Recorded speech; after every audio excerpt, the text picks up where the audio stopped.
Our weather the next few days is going to turn drier but hotter. So we got to trade one thing to get another. We will be turning quite hot Wednesday and Thursday. Thursday could be nearing record highs in the middle 90s. 96 was the record set in 1990.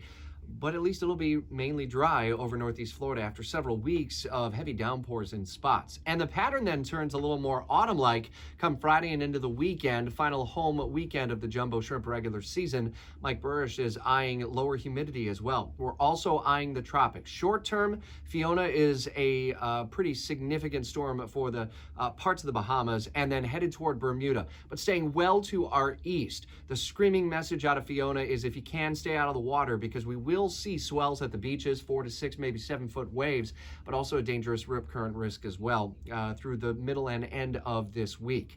Longer term in the tropics, Mike is already eyeing a system that's kind of behind Fiona that will eventually be headed toward the Gulf of Mexico, it looks like, according to the models, 7 to 10 days away. So you don't have to worry so much about it into this weekend. But by next week, we're going to be tracking what could be a pretty significant system for the Gulf of Mexico, and it's still several days out. So stay close by for updates. This is the peak of the hurricane season. Daily updates talking the tropics with Mike at WOKV.com. No let up from the criticism being lobbed at Florida Governor Ron DeSantis and the defense from Florida's governor over sending the 50 or so Venezuelan migrants primarily to Martha's Vineyard last week, nearly a full week ago now. As that storyline continues to develop, you can depend on us to follow the very latest where that may go, the criminal investigation that a Texas sheriff wants to open up, the criticism that Governor DeSantis is throwing President Biden's way, and a whole lot more with continuing talk during the Superstars of Talk Radio with Brian Kilmeade 9 till noon, Mark K. Show noon to 3, and the Sean Hannity Show 3 until 6. And